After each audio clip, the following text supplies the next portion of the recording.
Hello friends, welcome to another podcast. My name is Liz, also known as Pyramid Dye Works. I am a knitter and a natural dyer, and I am coming to you from my home in Santa Fe, New Mexico.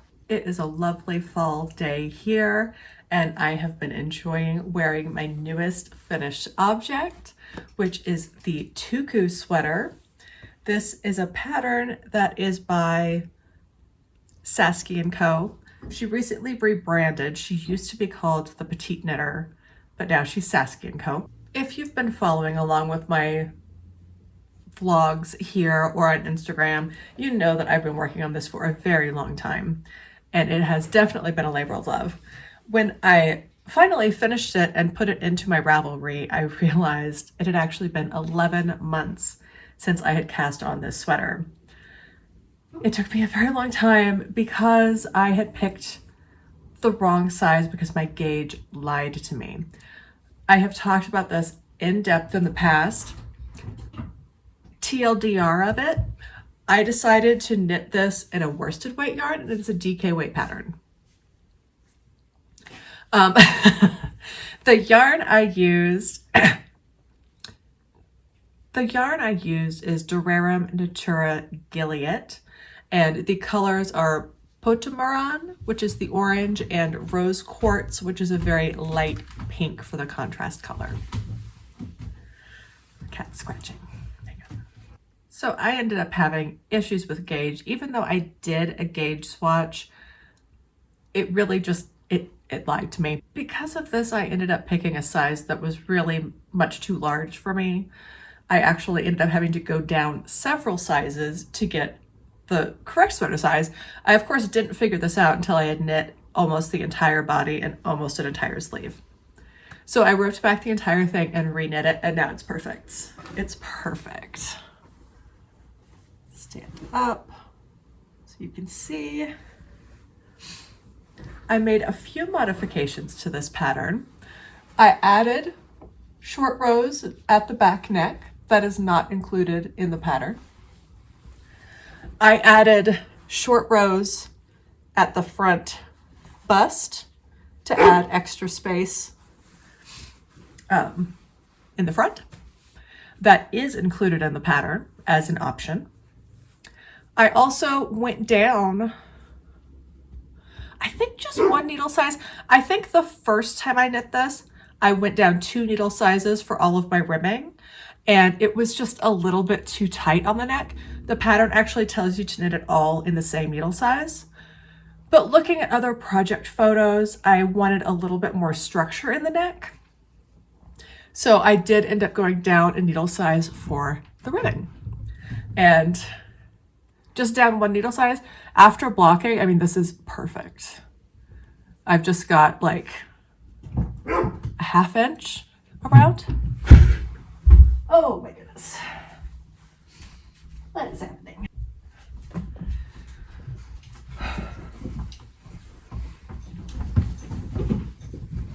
One other thing I did with the sweater to make the ribbing look extra neat and tidy, since it is such a sort of design focal point with this mock neck, is I knit the ribbing inside out. So, see if you can see how nice and tidy these knit columns are. And then if you look on the inside, you see the knit columns are kind of stretched out. That's because I knit this inside out. Whenever you knit ribbing in the round, you actually use just a tiny bit more yarn to form your purl stitch than you do to form the knit stitch, just by the nature of the way the needles lie against each other. When you're knitting ribbing flat, because you turn your work and go back the other way, and then you're knitting your knits and you're purling your knits and knitting your purls on the opposite side, right? So in doing that, knitting ribbing flat, it looks the same on both sides because you're alternating that tension between rows, and it all evens out. When you're knitting ribbing in the round, it exacerbates that, and it ends up making your knit stitches look real sloppy.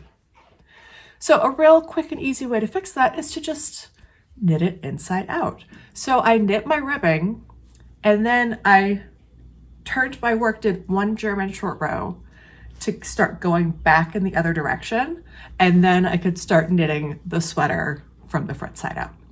I hope that makes sense. I also did that on the sleeve cuffs and on the bottom ribbing. Oh my God. So I definitely have to say, this is my best fitting sweater that I've ever made. And I think it's the best sweater that I've ever made. To be fair, I say that about every sweater I make. Like, no, this one is the best one. This one fits the best, which is good because that just means each time I'm learning and I'm getting a little bit better. So yeah, I am so happy with this. The yarn is fantastic. I really love it. Even though I unraveled it and reknit it, you couldn't tell at all. It didn't hold any crimp. It's lovely. I have a feeling it's gonna wear really well. I have already worn this twice, and it's looking good. So yeah, very happy. I did play yarn chicken with this. So it's a good thing I went down a couple sizes, because in the end, I have contrast color left. I had one ball of this in the rose quartz. I have, I think, 37 grams left of this. So I used just about a third of the one ball that I had. And then of the main color, the orange, I have this left. From this entire sweater, I have 3 grams left. That is successful yarn chicken, you guys. A full sweater with 3 grams, I'm here for it. So what else have I been working on since I last visited with you? Well, I'll go ahead and show you this, even though it doesn't really look that much different, because I did put some work into it. This is my tortoiseshell shawl that I have been working on. It is starting to get to be too big for my cable, but you can get a good impression of kind of the vibes we have going on here. This is my own yarn that is naturally dyed with Navajo tea flower that I foraged last summer, I believe. So it's got this great tonal thing going on. I love a good tonal. Love a good tonal. And then this really nice lace pattern at the bottom. And this is done up in worsted weight. So it's got a lot of texture to the lace, which I love. And I'm getting pretty close. I think I have 1 or 2 more repeats of the pattern to get it to the size that the pattern recommends. So, you know, I mean, this is getting pretty big.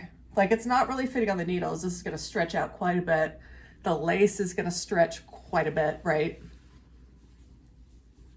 Here we go. You know, that's already going to block out like a pretty decent sized shawl. But I really want a giant shawl. So I'm going to keep knitting. I don't know how far. I have 5 balls in total from this dye lot. I'm on my 3rd right now, which I still have most of it left. I've maybe used like a quarter so far. So I'm at least going to go to the end of this ball. And I mean, these rows are getting crazy long at this point. I'm like over 350 stitches, I think, per row. So it's using a not insignificant amount of yarn to get through one row. So I'm pretty curious. I'm gonna need to put a progress keeper in here and see how much more length I can really get out of the rest of this 3rd skein. And then kind of decide at that point if I want to break into the 4th or not. And maybe the 5th. That seems maybe like that'll be a little bit excessive to do 5 skeins, but I don't know. We might just keep going. This is also one of those things, as it gets colder, I am definitely going to want to work on it more and have this done, because I am living in an old house these days that is like cinder block construction, I think, built in like the 1930s. And I don't think it's really gonna hold the heat all that well this winter. So I'm gonna want a nice big cozy worsted weight shawl that I can wrap up in on the couch or wrap up in out on the patio or something. Yeah, so honestly, this doesn't really look different than the last time I showed it to you, but I have put a couple of inches on it. The other big project I have been working on was just starting in my last visit, and now the body is almost done. See if I can show this to you in a way that makes sense. Probably not. Here we go. Oh, this is great, except it's inside out. Well, we'll get there. Okay, it's my Corin cardigan. Check it out, y'all. Very exciting. So this is a pattern by the Crayabea, also known as Rebecca Clow. It is also a worsted weight pattern. I'm noticing a theme here. I am, however, holding 2 fingering weight double. I am holding Knitting for Olive no waste wool with the Knitting for Olive soft silk mohair. The no waste wool is in the color slate green and the mohair is in bottle green. You can see both. They're just a little bit different. The bottle green is a little bit lighter. Yeah, there you go.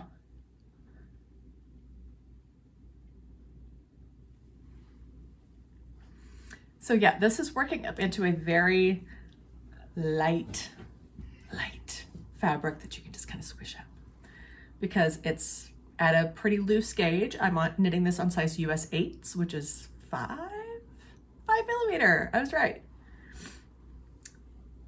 Yeah.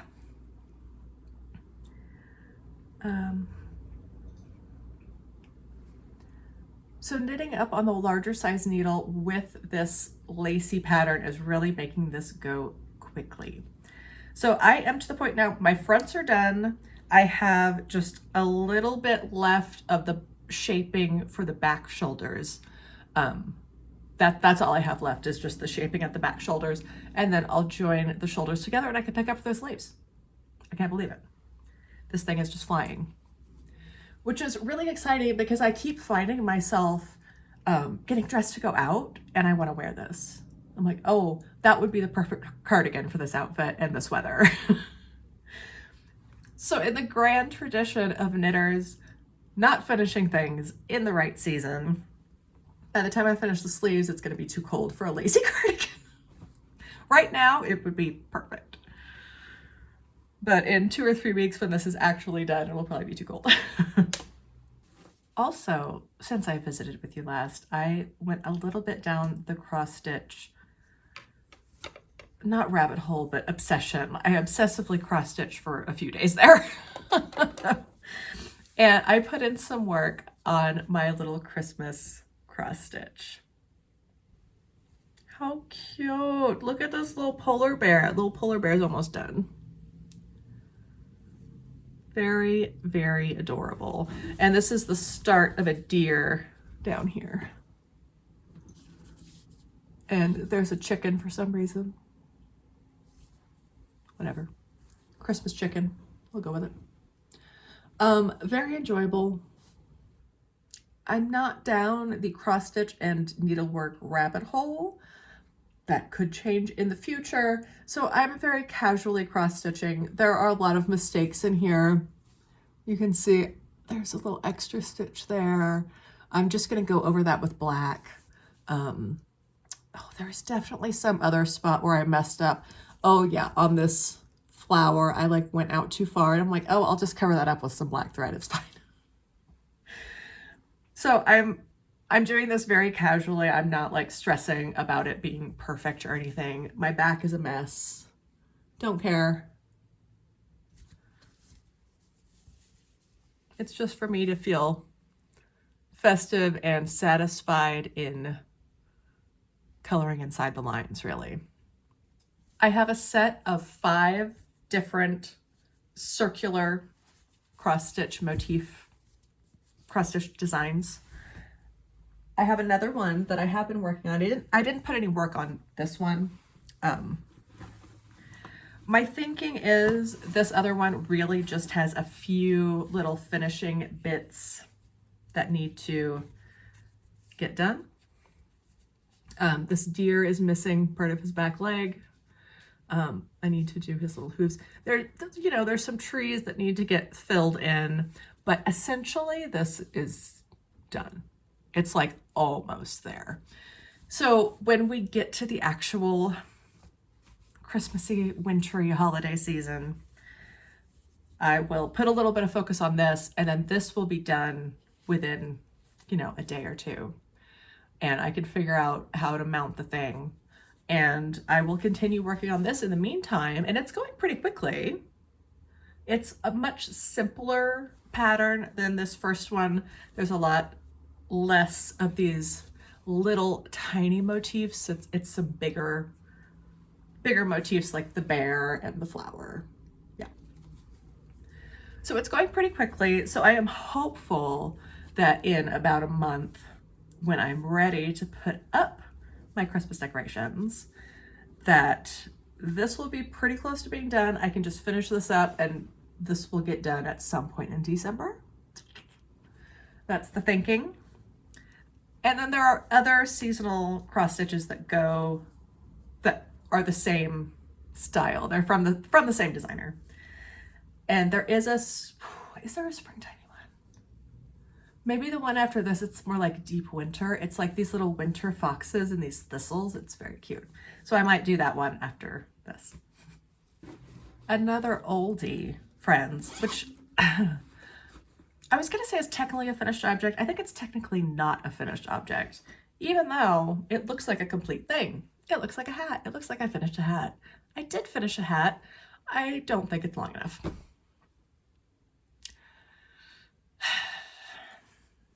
I haven't talked about this one in a minute. It's a plain brioche hat. I didn't even use a pattern. I just cast on and knit brioche in the round. Quite poorly, I might add. There is my join, and you can see I clearly could not figure out how to carry the yarn around at the beginning of round until about halfway through the hat, and then I was like, oh, I get it.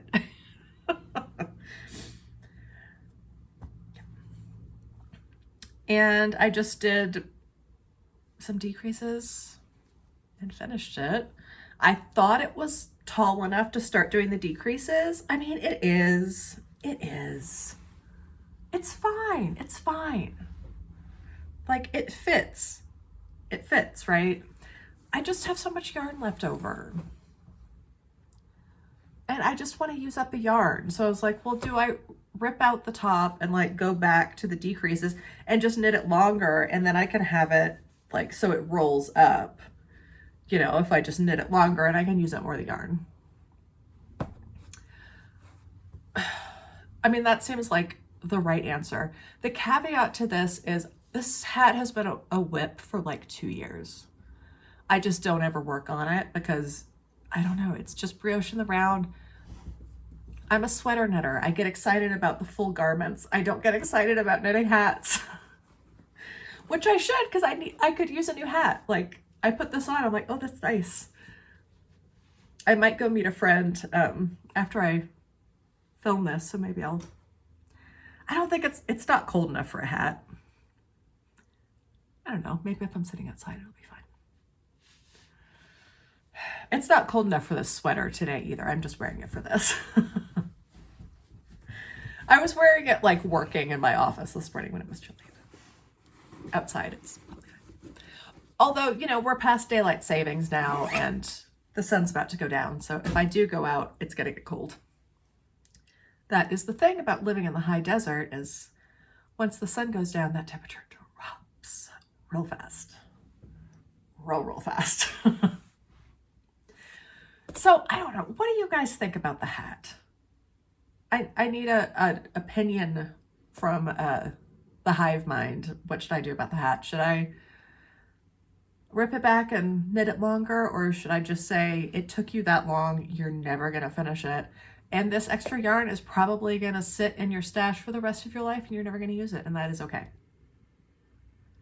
Or do I rip it back and use the yarn and feel more satisfied and, I don't know, I wanted to say frugality, but it ain't frugality.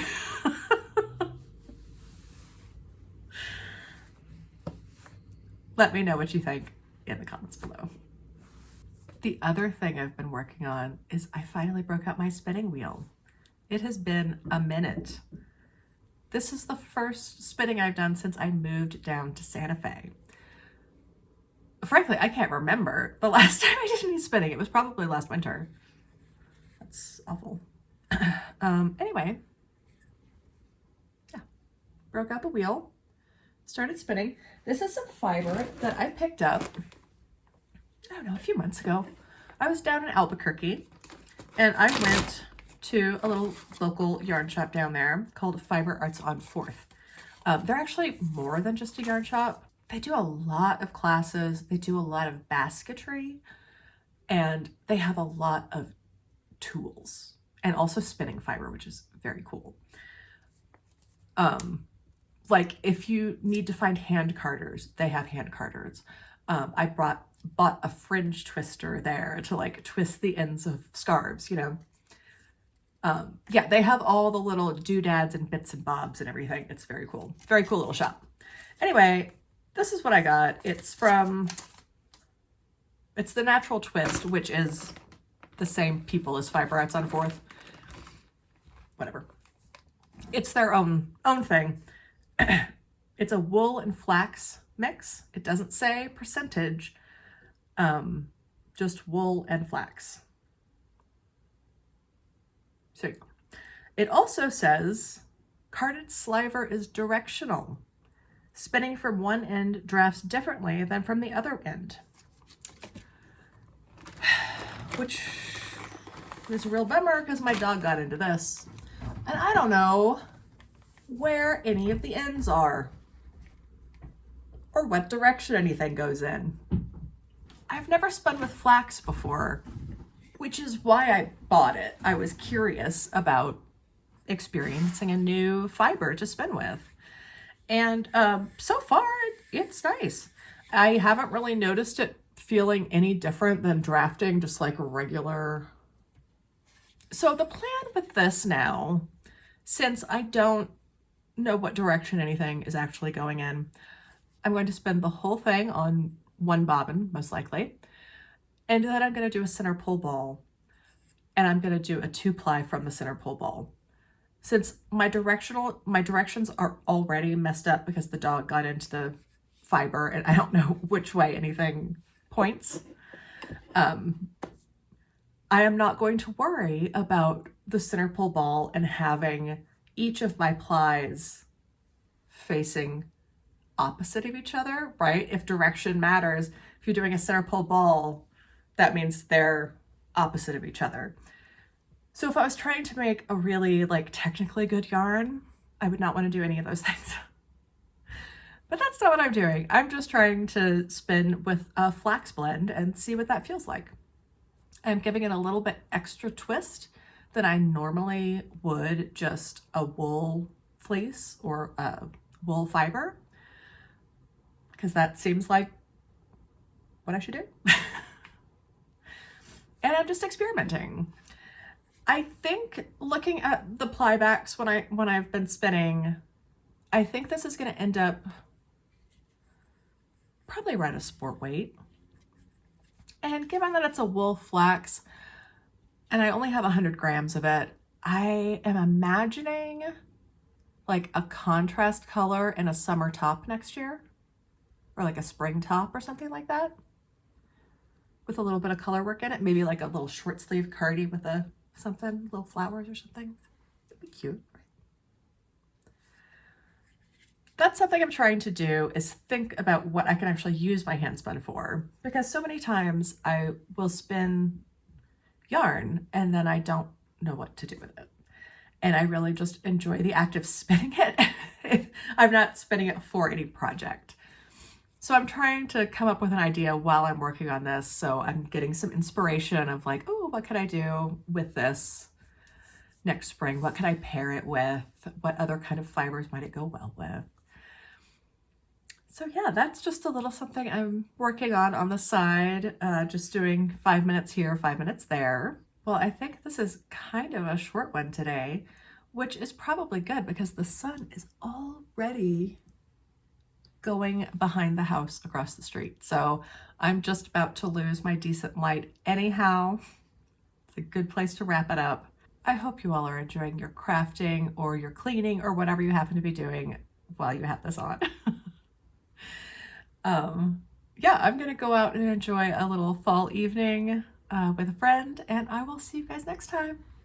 Bye.